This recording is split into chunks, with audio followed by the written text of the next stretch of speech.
여러분, 뭐 삼성이 망한다, 뭐 현대가 망한다, 그런 일은 없습니다.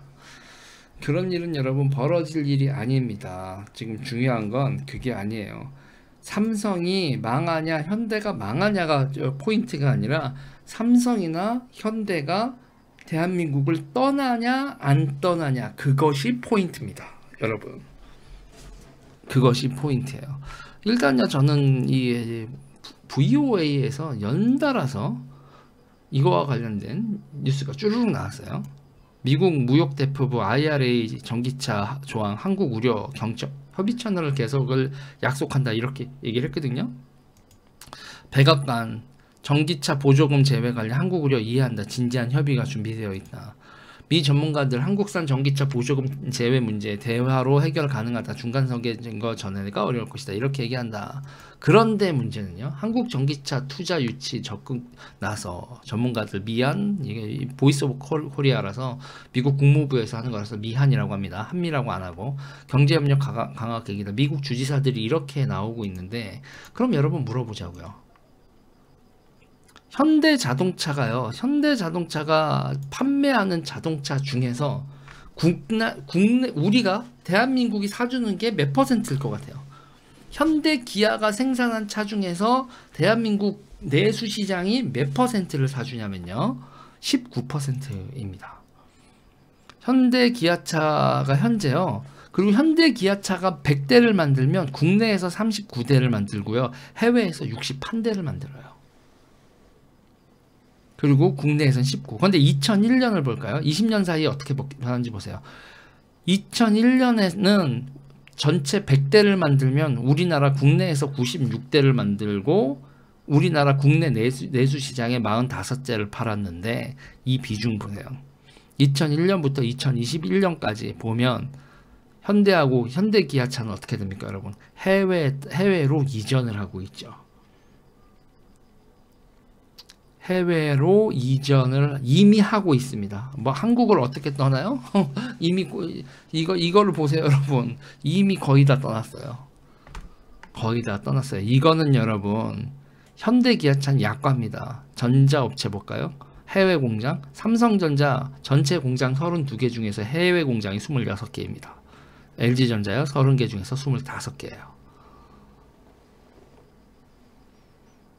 그리고 국내 기업 해외 직접 투자 볼까요?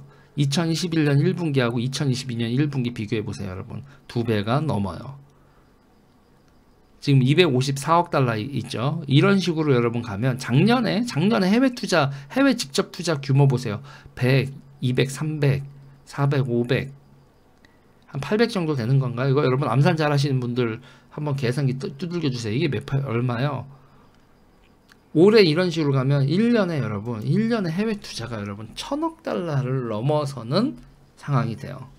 1000억 달러면 여러분 환율로 하면 138조. 1년에 기업들이 해외에다가 138조를 투자한다고요. 이렇게 몇 년을 가면 대한민국은 제조업 기반을 상실하게 되는 겁니다. 본산만 놔두고요. 본산만 놔둘지도 여러분 계속 지켜봐야 돼요. 왜냐고요? 주주 이익 어쩌고 저쩌고 하면서 미국 증시로 이전을 하면 주가가 몇 배가 쓸 텐데. 그리고 지금 현대 기아차 지분 구조 보세요. 외국인 지분이 얼마나 되나. 그럼 이 상태에서 이 나쁜 놈들 이게 답일까요? 기본적으로 대한민국이 여러분 R&D 센터를 유지하기에 좋으냐? 인재가 여러분 막 펑펑 여기가 쏟아집니까, 우리나라가? 이공계 인력이 R&D 센터로 한다고 했을 때 그러면 뭐 우리나라에서 뭐 인도 사람, 뭐 미국 사람, 뭐 영국 사람 전부 다 R&D 센터 한국에 있으니까 한국에서 모이자 하면 우리가 지금 매력적인 나라예요? 인도 사람들 특히 우리나라 와가지고 못 산다며요. 우리가 멸시를 해서 동남아라고 이렇게 멸시하고 그래서 연봉 엄청나게 받는 그런 사람들도 와 여기 뭐야 이러고 적응하기 힘들어 한다며요. R&D 센터를 여러분 R&D 센터도 미국으로 가고 생산 거점도 전 세계로 퍼져버리고 그럼 대한민국에 뭐가 남아요? 그리고 본사마저 이전해버리면 돈이 이렇게 이전수도 뭐 경상수지로라도 이전수 한국 본사에다 돈 싸줘라고 해서 그렇게라도 들어오고 그 우리나라 은행 국내 지점에다가 이 회사들이 돈이라도 넣어주면 그러면 국내에 뭐 부동산 대출이 됐든 뭐가 됐든 비세 형태가 됐든 이렇게 확산 효과가 있다고 쳐도 은행마저 주거래 은행마저 국내 은행을 쓰지 않고 해외 은행을 써버리면 그럼 어떻게 되는 거예요? 한국 경제하고의 완전 디커플링이 돼버리는 거죠. 네. 제가 이런 얘기를 하면 그러니까 기본적으로 한국 회사려면 한국 노동자들 이게 전 노동 개혁을 해야 된다고 자꾸 얘기하는 게 회사들 입장에서 노동 개혁, 교육 개혁이 없으면 회사들이 한국에 매력이 없어요. 한국이 뭐가 있는 나라예요, 여러분? 자원이 있어요? 자원이 있어요, 여러분? 우리나라는 여러분 딱 하나예요. 사람밖에 없는 나라예요. 그런데 그 사람이 여러 가지 생산 요소 중에서 사람이 제일 중요한 나라인데 그 사람이 노동조합 그리고 교육 문제로 엔지니어도 제대로 된 엔지니어나 개발 인력과 생산 인력이 공급이 안 되는 나라에 제조업이 왜 있냐고.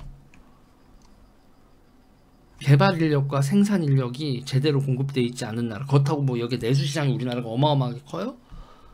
아니면 여기서 원자재가 수급이 막 뻥뻥뻥뻥 되는 건가요? 지금 개혁을 제대로 빨리 이거 여러분 노동개혁부터 시작을 해서 하지 않으면 뭐 기본적으로 해외 기업들이 자꾸 이제 딴 나라 지금 무역 장벽이 생기면서 자꾸 떠나가는 그런 측면도 있는 상황에서 우리가 경쟁력까지 상실을 해버리면 진짜 대한민국이 제조업 없이 존립 가능한 나라 같아요, 여러분. 이거 빨리 손을 대야 됩니다. 교육개혁, 노동개혁 없이요, 여러분.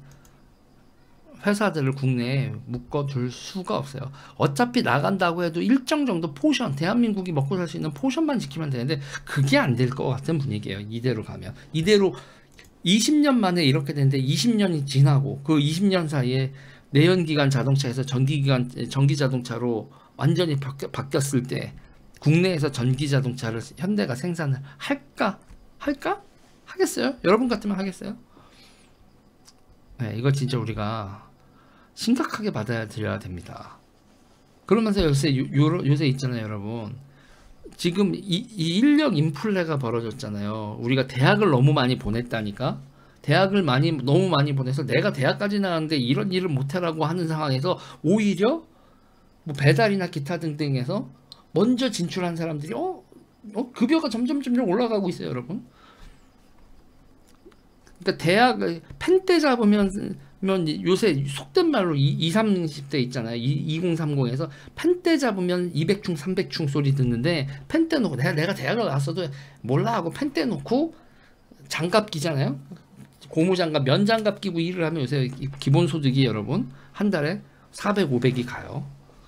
대학 나왔다고 펜때 잡으면 2, 300인데 에휴 나 배달이라도 하고 이렇게 배달일도 하고 뭐 대리도 뛰고 뭐 할 거야 막 이런 식으로 파트타임으로 한 8시간만 일을 하고 뭐를 해도 500씩 번다는 거예요. 지금요 인력 수급이 완전 개판이 나 있어요. 그리고 그런 상황에서 뭐 도배, 미장 이런 사회 기본적으로 유지되는 꼭 필요한 인력들 자체가 노동시장에 사람이 없는 게 아니라 그 일을 안 하겠다는 거고 배우려고 하지도 않아요. 그런 내가 그런 일을 배우지 않겠다는 상황에 대해서 급여가 올라가니 그쪽으로 노동 공급이 되고 있고 그러면서 대학 나온 애들이 여러분 식당 노동, 배달 노동 이런 거로 여러분 막 공급이 되고 있어요. 이게 여러분 교육이 이런 상황에서도 누구도 교육 개혁을 해야 된다. 그리고 지금 대한민국의 사학재단들 먹여 살려준 이 교육 시스템 정치가 만성을 해야 되는 거예요. 국민들과 노동시장이 아닌 사학재단들 그리고 교수님들 그거에 존립 기반을 만드는 교육 정책을 했다니까요. 그러면서 무슨 대학이 노동자 만드는 곳이야? 네, 제가 그렇게 정확히 얘기를 해드릴게요. 대학은 노동자 만드는 곳이어야 돼요. 그래서 먹고 살 수 있는 그런 거 만들어야 되는 곳이지.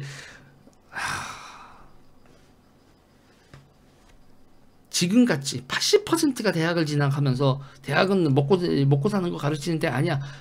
그러려면 대학이 10% 전체 인력의 전체 고등학교 졸업생의 10%도 안 데리고 갈 때 그런 말 하시고 대학 졸업생의 80%를 데리고 가면서 그런 얘기를 하면 말이 안 되는 거죠.